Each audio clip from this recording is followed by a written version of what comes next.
the bit of like living your life as a performance, I think is just such an inherently female understanding. Like, I think we all know that. Like, we've all been conditioned to know what that feels like because you feel that people are watching or you know that people are watching and what that does to like the psyche, right? Like, how that impacts you as someone like moving through the world is kind of insane.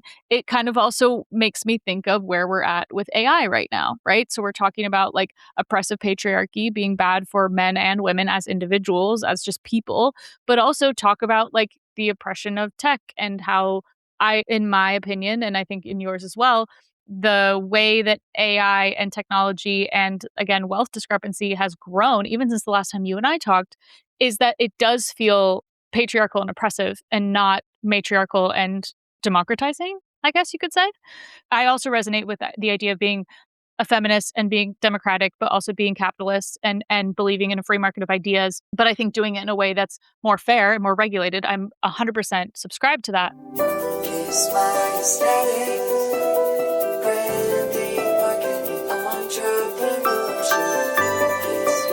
Greetings and welcome back to the Kiss My Aesthetic podcast. We've got an expert on today, and she's a repeat guest. Welcome back to the pod, Ashli. When do I get one of my jackets? Because I think this is number the 5 Timers 3. Club. I need a 5 Timers jacket and 2 more times. I'm expecting one. We are always kind of like on a similar wavelength, I think you and I, like the themes that you're talking about online or themes that I'm talking about, like we have so much crossover. And I just finished the book yesteryear and I can't wait for us to talk about that and your reading habits and about supporting women in entrepreneurship. But for anybody who doesn't know you yet, how? Can you tell us who you are, what you do, who you help? Well, of course. Hi, everybody. I'm Ashli Pollard. I spent 12 years in corporate working for major brands like Gucci, Prada, Oscar de la Renta. I then started contracting. I worked for the Jenners, Kendall and Kylie Jenner. I worked for Brooke Shields, Bethany Frankel, Elaine Welteroth, some of that under my agency, Dial Zero Marketing, where we help.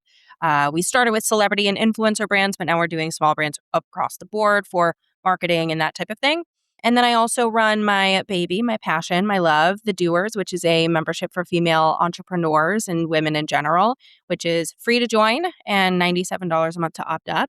That's my little ecosystem. We love it. And I think you and I have just been on each other's radar for so long. I think back to like Clubhouse days is where we maybe first met in 2021. But we have other episodes. I cannot believe we met there. Isn't that wild? It's such a crazy, I think you might have been my only contact that I kept from that whole era. I think yourself, and I think I connected with Amber Figlow via that, and Shine with Natasha, and like some of the other gals that I've had definitely on the podcast more than once. But what a crazy few years. I know that's a silly thing to say now because I think there's just so much going on and there's so much information out there. And I also am of this place of like, I'm now 30, going to be 33 next week. So I'm like into the 30s, well into the 30s, and kind of like looking down the barrel of like, okay, what am I doing? And what am I doing that's like making a greater, larger impact? And I know you're very impact driven in the work that you do. What do you feel like is the best descriptor or driver of people coming into your universe? What are they looking to you to help with?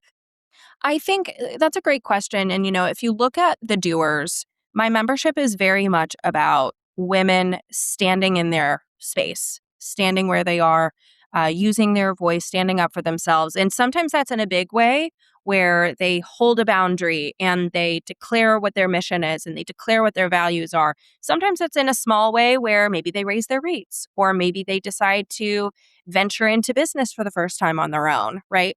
And I think that me being loud, being passionate, being outspoken, I tend to attract people that want to embody a little bit more of that because a lot of what I say and do is I want you to be heard. You're valid. You are allowed to take up this space. But it's also the ethos of every single thing I've ever done is I want women to be financially independent. That's what everything comes back to. And the reason why I say that is because I grew up in a situation where like I didn't feel like my mom had the freedom and the autonomy that she was able to have. And like when you have that freedom, when you have that autonomy, I always say, like, until you feel safe and secure financially, you will never meet yourself. And I just think that Yep. that's a God-given right that we all deserve, is to say, like, who am I? What do I enjoy? What am I about? And you really can only achieve that through financial security. Completely agree and totally aligned in the way that I had that as the example. Like, that was my mom, that was my upbringing, was, like, seeing her make her own money, and she started her business when I was already 10, and my parents did, like, a 180 where my dad was, like, working dad, and then I had stay-at-home mom, and then they switched, and it was right when I was starting to conceptualize, like, what it means to work. It's like, "Oh, so you're gonna go drive to a client's house, go to HomeGoods," she's an interior designer, answer some emails. I was like, "I think I could do that." But my tolerance for, like, an actual 9 to 5 structure was practically nil. So I started my business in college and kinda, like, never really looked back. But it's been so interesting to kind of track that and track the kind of feeling so passionate about helping women specifically. I come from a big family of girls. It was always part of our ethos. It was always part of our I can't imagine it being any other way, and I think I have such an appreciation now for people who had the opposite and then still made it to where they're at. Talk to me about what that looks like for you, and I know you're reading Invisible Women right now, and I have started reading that one. Literally have it on my side table. It's chewy. It's a big educational text, but what are some of the findings that came out of that book from a statistical, empirical, and you don't need to quote them verbatim, but like ahas where you're like, "Oh my gosh, everything is really defaulted to men." It's unbelievable how much is defaulted to men. And I think, in reading something like this, there's so many obvious things. For instance, there's something like 150% more dollars put towards erectile dysfunction than there is for endometriosis, which is insane. Like, I'm sorry that you have a specific issue that doesn't affect your day-to-day life, but like endometriosis is actually like violently painful, Mhm. and you know what I mean? Mhm. So that's one that I think a lot of us know, especially if you're like involved in feminist conversations, but it goes so much deeper than that. One of my favorite examples that I've read thus far is that this government group was challenged, like, everything is feminist. And this one man said, well, I bet it's not when you get to snow plowing. I bet snow plowing isn't feminist. And it turns out it was, because what actually happened is that they were plowing the streets around the time that men were driving to work, at a time that women weren't necessarily like in corporate offices.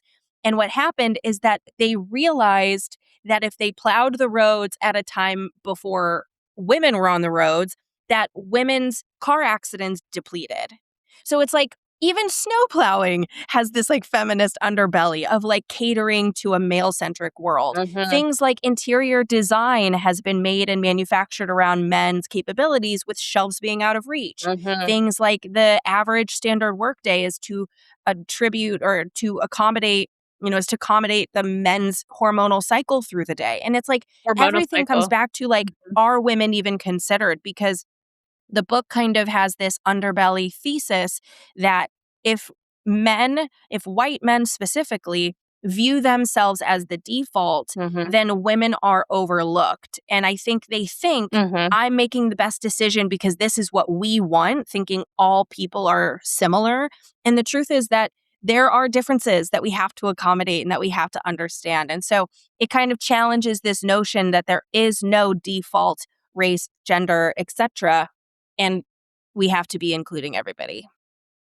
We have to, and I think that that's where online entrepreneurship and I think you and I are like, I wouldn't wanna be born in any other era, because for as shitty as things are, it's also the best it's ever been for women. Couldn't agree more. Being, like, the first of your bloodline to, like I'm the first of both sides of the family, I believe, that's, like, paid for her own apartment for the last 5, 6 years, you know what I mean? Like, been financially independent since I was 22 from my parents, like, been able to go travel where I want, when I want, with who I want, and have that autonomy, like, that I don't definitely don't take for granted, and I think it drives a lot of the business and the business situations that I find myself in, which is working with predominantly women, and working with women that I see how hard they work, and I see this huge gap between how hard they're working and what they're getting recognized for, awarded financially, opportunities given to them, etcetera. And so, for as much as we can say, like, "Oh, work with people that align with your value," like, yes, in, like, the lofty sense, the, like, fluffy sense, but there's also something about and my best friend asked me this on the phone yesterday, she's like, "Why do you care so much about this project?" And I said, "Because the person that's my point of contact, I want to see her win. I see how hard she's working. I see how much she's doing for these people. I see how much she knows how much her superiors make. And I want to see her crush it personally. Like I just do. And part of that is also for us, like filling in for teams that are going on maternity leave. You talk about being childless by choice a lot on your social media. This is hopefully the correct verbiage. I know a lot of our clients Yeah. feel similarly. And how has that informed the way that you relate to other women, working moms, mothers in general?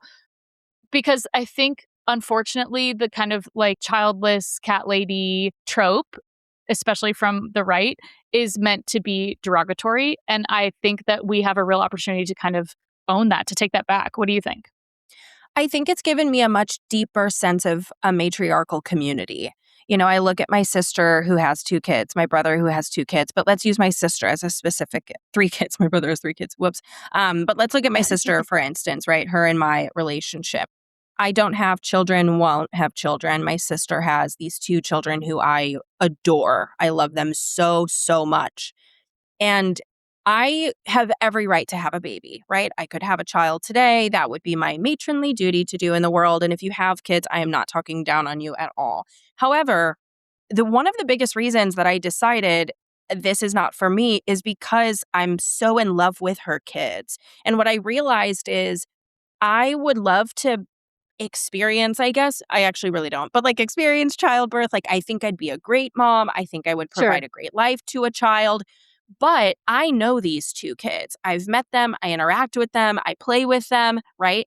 And the way that I view things is I have so much more time in the day that I can be building something astronomically large. Not that my sister and her husband can't, and I can contribute to their futures. I can be building them trust funds. I can be building a family estate and making sure that we're making sound financial decisions for them, where it's like we're more of a village than independent islands. And when we talk about women and moms feeling so alone, I think part of it is because we've lost the village. And I think that you'll hear a lot of women who don't have children and are willing and choosing that type of lifestyle.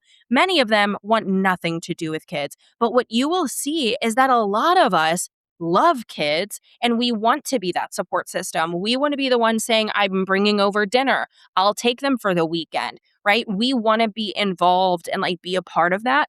And to me, it's just such a matriarchal structure. It's such a strong way for women to feel supported, knowing that my sister can say, hey, by the way, we're going to drop off the kids later. It's like we're all in this kind of together versus someone feeling like they're on an island alone. So for me, it just feels so empowering as a woman because not only do I get the life that I'm very happy leading, I'm very well aware of the life that I'm not going to lead. And there are times I mourn that. But I think also personally, I would be mourning this life much more. And so I'm happy with my decision and Sure. I'm happy to be in community with women instead of feeling that isolation that I know so many mothers feel. Yeah, I think it's because there's no money to be made on empowering people to help each other. And this is kind of like, and maybe this is a stretch and we can debate this, but do we think that a more matriarchal approach is an antidote to capitalism? Or can you be in a capitalist society that still is matriarchal? Like, are those two things opposing? Well, I have to say first and foremost that I am a capitalist. And I know that people really don't like to hear that because capitalism and late stage capitalism, there is a problem. But with proper policy, capitalism can be done very well. We look at some of these European nations that are capitalist nations where there is a free market of, capital and commerce, which is to me very important. I want to be a part of that. And we also see those spaces having things like free healthcare and maternal care and all of these things. Childcare. So to me, it's like there's a policy issue here because is capitalism really at play if we just aren't taxing billionaires, right? And I don't care how True. successful I get, tax me. I've always said Same. I'm happy that I'm helping our libraries and helping our roads, et cetera, et cetera. So I say all of that from the perspective of like, I just want to say that I'm kind of a capitalist in and of itself. But with that, I think that capitalism and matriarchy can come together. I think what we've seen is a patriarchal capitalism. And what does it look like when capital is extracted, but for good, and it is a trickle down economy, but the way that it's supposed to be, which is that the wealthy are, Jeff Bezos pulled a whole like I'm, scared of Luigi Mangione, let's call it like it is, Mhm, where he was like, mhm. ever I should be taxed 10 times as much. And why should anybody be taxed if they're not making $100,000 a year? It's like, you're scared of Luigi. Right, Like, we get it. We right, understand what you're right. saying here. But that is what should be happening, And if I was making that kind of money, I would gladly be paying the taxes of people that are Totally. paying, making less than $100,000 a year. So I think that all of these structures, the titles, the labels, I think what's more destructive is not paying attention to all of this is patriarchy. All of this Yeah, is oppression. And if we look at it from the yep. lens of like breaking the patriarchal structures, I think a lot of these labels go away and we do start to look at what is matriarchy. Well, and I think what people get confused is patriarchy and masculine, and then feminism and feminine, or like matriarchy and feminine. And I think the word salad that comes out of some of these people on TikTok, or something like a trad wife influencer, right? Like you can be masculine in a matriarchal society. And I think that people just don't see that possibility. And I think each person can also possess masculine traits and feminine traits. And I think what we've kind of this bill of goods we've been sold is this like harkening back to this era of when men were men and women were women and da da da da. And that absolutely ignores all the oppression that's happened and all the oppression that is happening and what that means for opportunity and for happiness and for evolution as people start to realize like there's no reason that there should be this big gap. We have to talk about yesteryear because it's just like running through my brain, and I've listened to the audiobook version. I think I've told 15 people to go like read it or listen to it. I'm not a voracious reader, but if there's something I feel everyone's talking about, I have to get in on it. Like I read Wuthering Heights because the Wuthering Heights movie was coming out because I like to be part of the discourse. You're a great reader. And I'm so jealous because it's not something again that's like comes into my schedule naturally. But talk to me about your reading situation and talk to me about yesteryear. You pick which one to start with.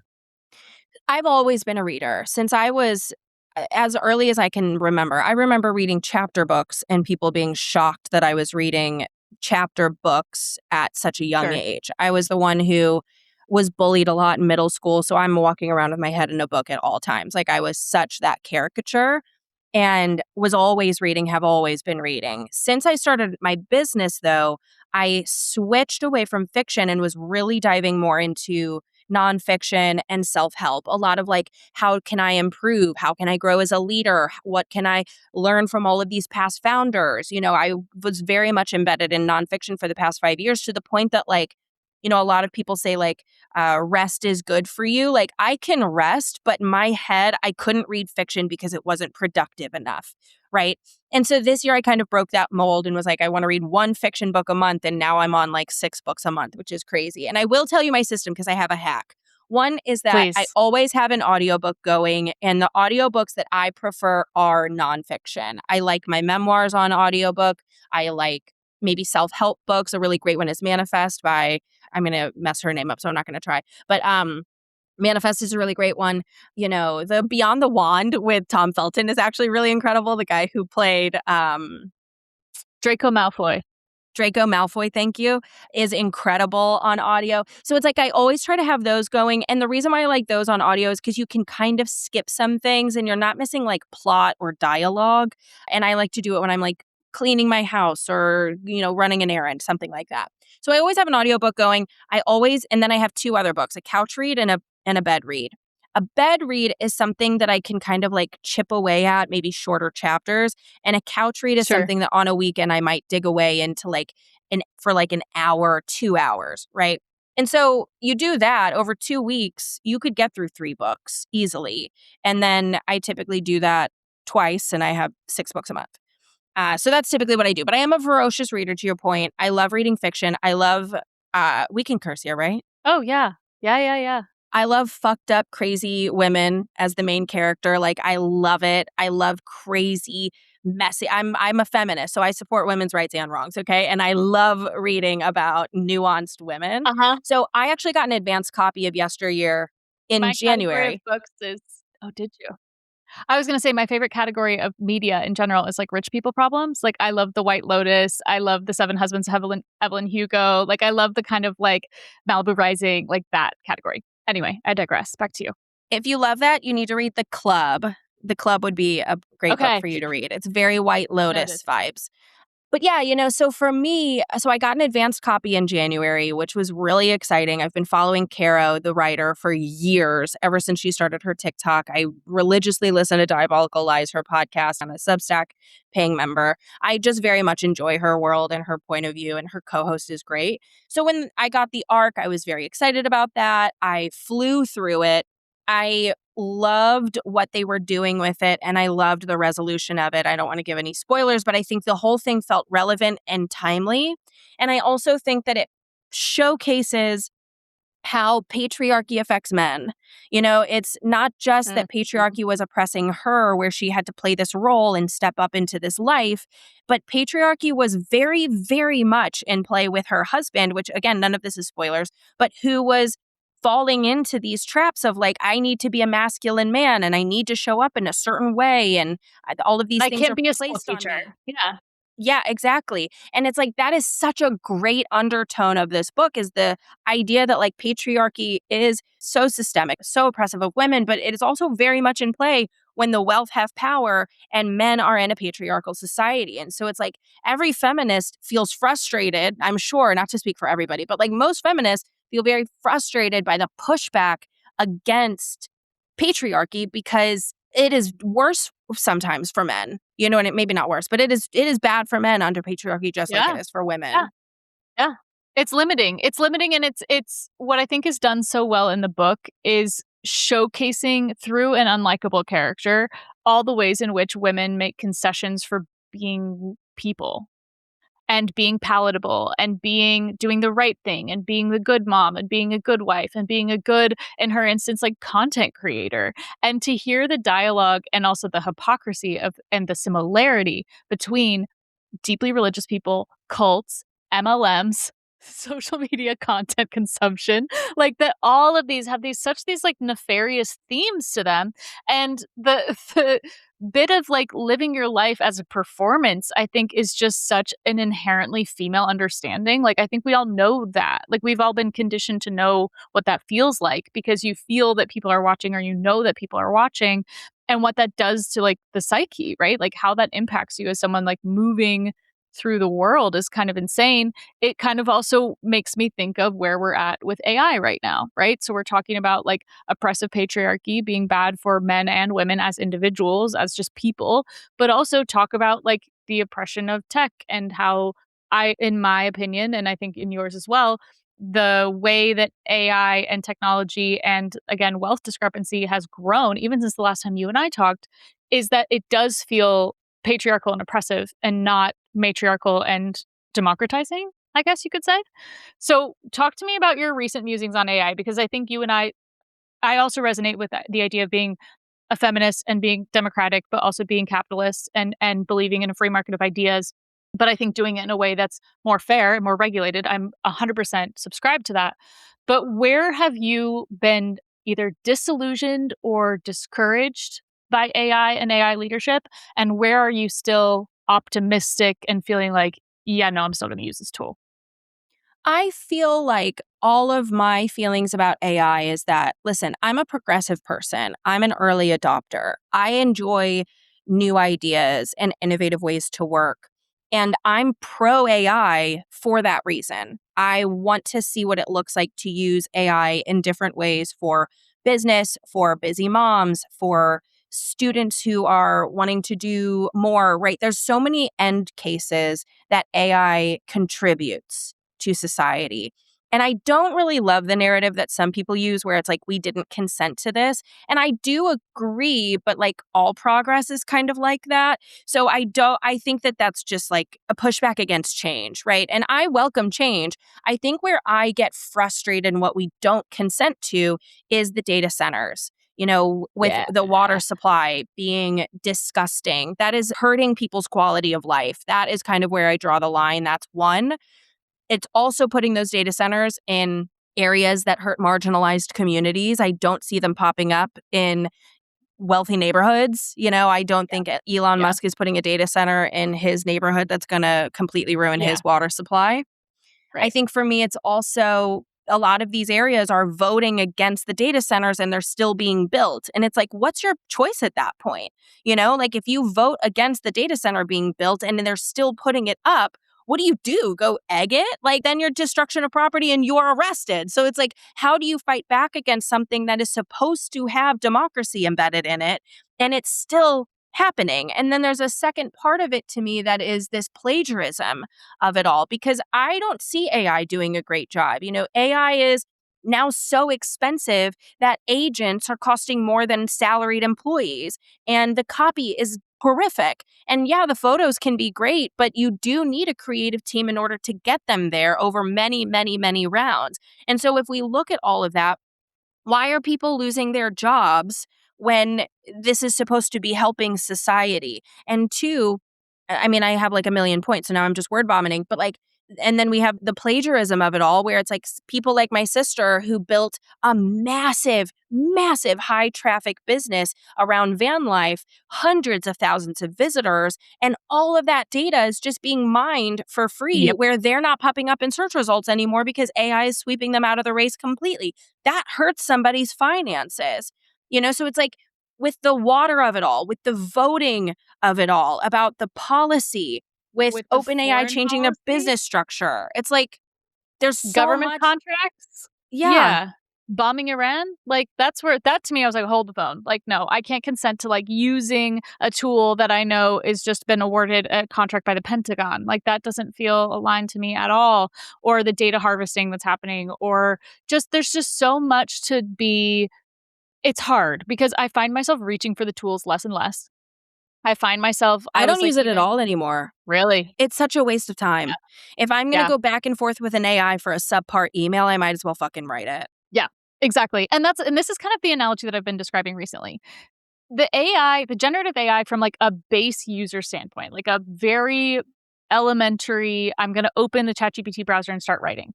It's already as good as it's ever going to be because when we first had it, it was like putting all organic produce in a smoothie.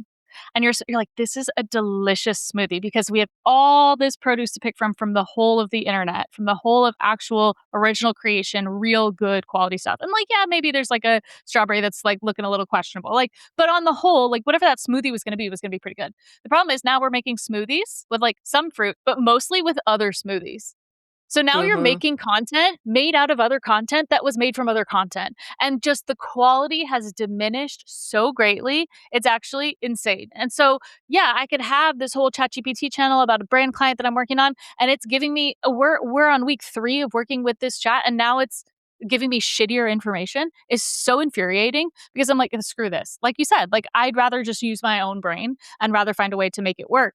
It'll be interesting because I'm interviewing Lauren Devane next, your AI auntie, and she's got some really great, still wonderful, I mean, work that she's doing with the help of AI. But even the last episode I had with her, we just talked about like the ethics conversation, the environmentalism conversation, the accessibility conversation, and then also the fact that all of these major AI companies are headed up by men.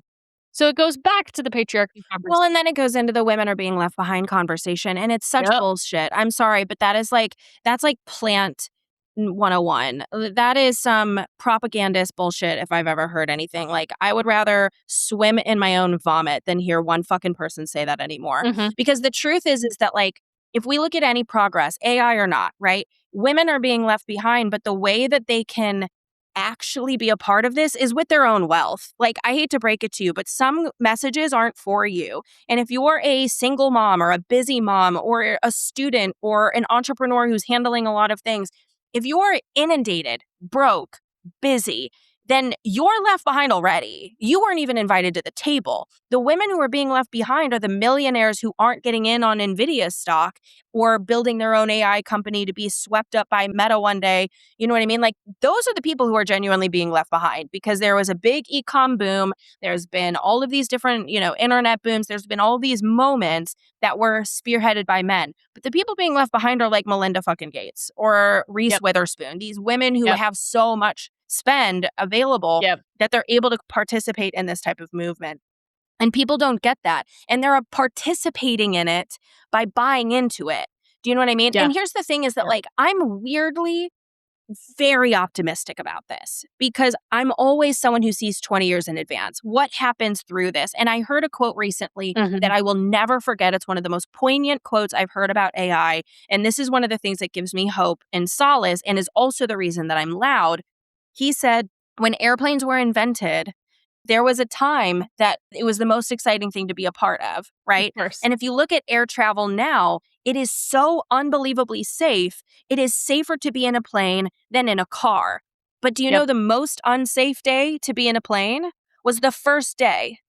And it's because they didn't have these tests. It's because they didn't know all of this. And so for me, I think that we're just such in our infancy. That's the other thing about the getting left behind. It's like we are still so early adopter. I want everyone else to go figure out how AI works and build all the software, and I'm going to piggyback and I'm going to use it. You go do all Yeah. of that, right? Yep. And so I say that because this is a hard, bad time for AI, and a lot of people have to join the market, and a lot of people have to be stripped from it, and a lot of laws have to be, a lot of legislative, action has to Yeah. be taken in order to make sure that people are safe and protected. But the reason, so I'm optimistic, and that could keep me quiet today. I know this is going to work itself out. I do see a Yeah. future that we're all going to be off of our phones. I do see a future that we're all going to be like more embedded in the world. We also see that with all the analog pushes right now. Mhm. I see that. But for the legislation to be passed, I have to be loud today. And so it's like there's this chicken and the egg where it's like, I know we're going to be fine in the future, but that doesn't mean I can't be loud about it now because we're going to be fine in the future because I'm going to be loud right now. And Pandora's already out of the box. There's no undoing this. There's no putting it back together. It's like an industrial revolution. It's like like you said, like a .com boom, an e-com boom, drop shipping boom. Like there are all these things. However, this one seems that it's coming fast. You know what I mean? Like Yeah. this, it's insane how much development happens so fast. But it reminds me of when I was in Cape Town, South Africa, and they were having a water crisis. And they told all of the people, like the actual residents, that you could only have 2 bottles of water a day total, and you could only take a shower once every 3 days. But guess who is still running the water? The golf courses, the resorts, the pools, the wealthy. And it's just a misdirection of fault that I feel is repeating itself now with the AI thing of like being an artist or a creative that uses AI, that you can't also be critical of AI, because I am. And we've had to, now we're going to be adding to our contract like an AI policy, because if I'm sending you a logo or a t-shirt design or a something and you want to direct me on how to edit it by putting it into AI, that's going to now be in violation of our contract. I'm all for using AI, but we need to use that, needs to be part of the brainstorm phase and not part of the execution phase, because it's not an executor, because you're going to run into so many unforeseen issues by prompting it yourself as not the creative person, to your point before, of like, you still need a whole ass creative team to make that work. Like I might use it, say, hey, take these designs and make them look like patches for a summer camp theme campaign I'm working on. But I still got to take that shit back into Illustrator and fix it and cut it out and make it work and like make it actually functional for that brand, because it's not going to see that all the way through. So, what are your thoughts with that as far as like what I see it as is like a misplace of blame, when really the case in South Africa was that they didn't build desal plants because there was legislation around that, and then also because the wealthy people campaigned for it not to be built for water, for I mean, actual here's the water. thing is that like it puts from a commerce and market perspective, because I think the worst part of this is the water. The worst part of this is the Mhm, people who are being hurt by this in marginalized communities. mhm. The worst part of this from a commerce perspective is the crunch that SMBs are feeling, small and medium-sized businesses are feeling, because here's what's happening. This is genuinely not even a conspiracy theory, but this is how I'm viewing the AI world right now. Investors put way too much money into Nvidia. They need that return bad, or they're in a really bad position. So the investors that are investing in Nvidia are also investing in consumer brands, tech brands, etc., and saying That are you need using to be it. using AI because it supports one of their other portfolio companies, which is Nvidia.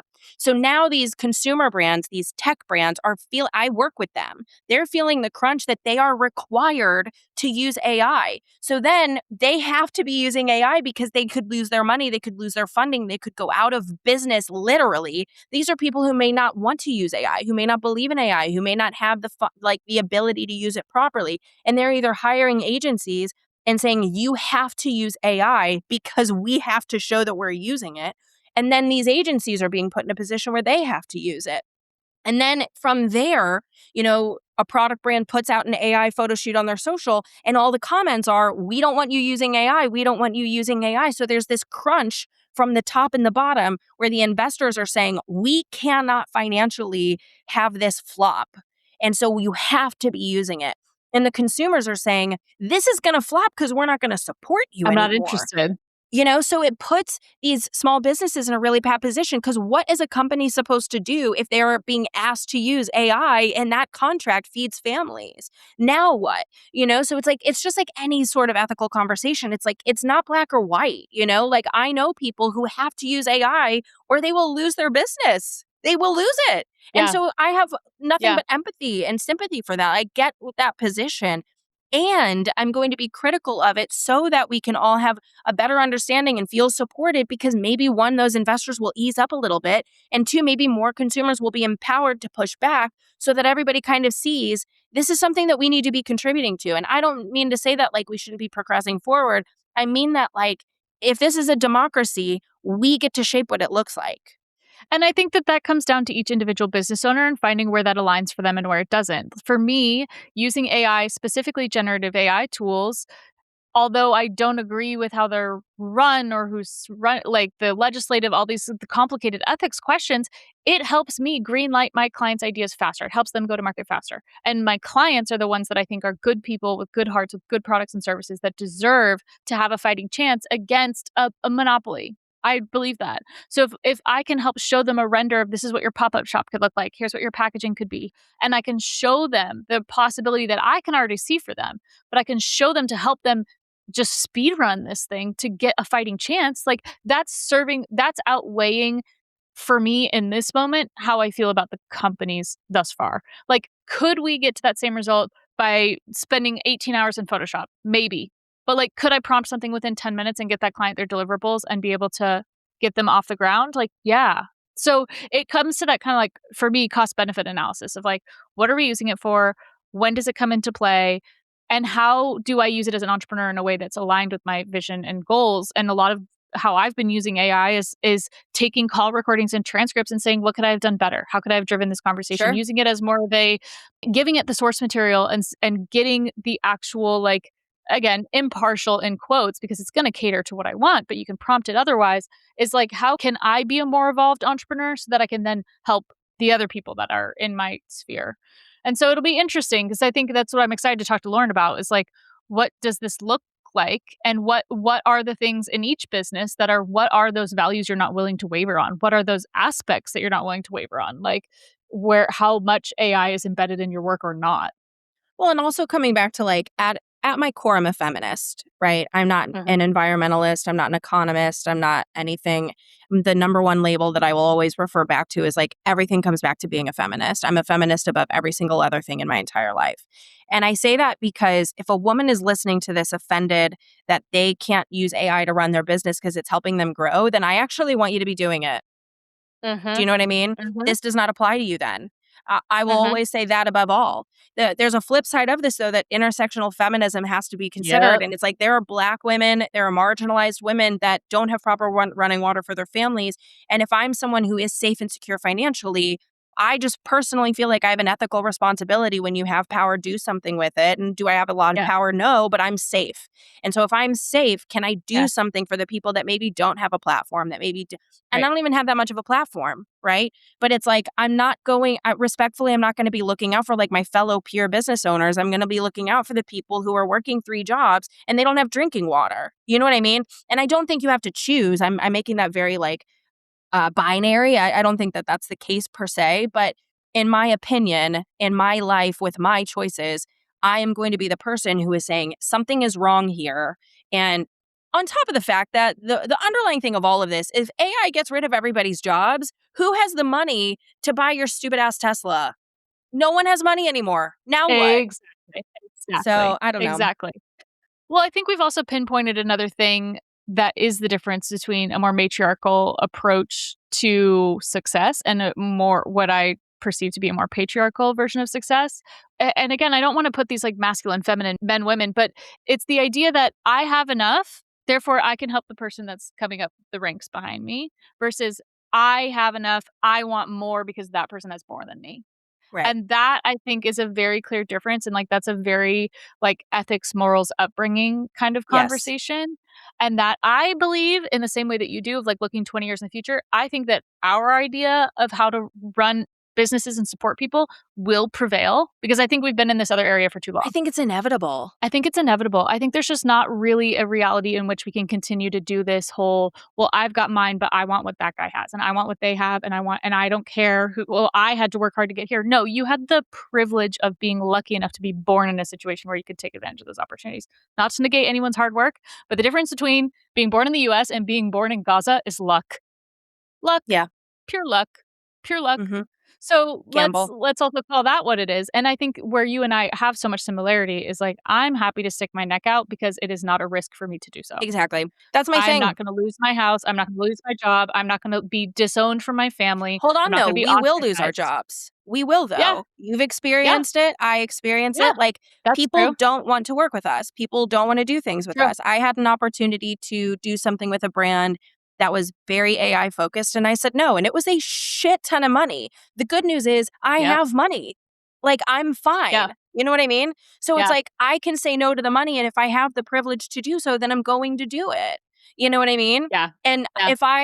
Yeah. if I'm confident enough to say the quiet thing out loud, if I'm bold enough, if I'm saying I financially am secure, I personally, and people can disagree with this, I personally think that I have a God given like right to do that. Like, I don't have a choice, but I'm happy to make the choice. But like, I don't have a choice but to say, like, if everything is going my way, I'm not going to become To more bend. comfortable. I'm Yeah. going to be more loud Yeah. personally. Yeah. And the other thing Yeah. is, like, I know that people aren't confident. I know that people are shy. I know that people can't say things because of their families. And my whole family is loud Republican, a lot of them MAGA. So, like, you can imagine how I experience things, but I also don't give a shit. You know what I mean? Right. And so, if I Right. also am born with the trait where I'm like, I don't give a fuck what anybody thinks about me, Mhm. then I have to be saying some things because Yep. the amount of DMs I get that are like, thank you, thank you, thank you, is the thing that pushes me to keep going. Mhm. Well, and it's also a thing of, like, I know that my audience is aligned when I post my politics and I don't have this mass exodus of followers.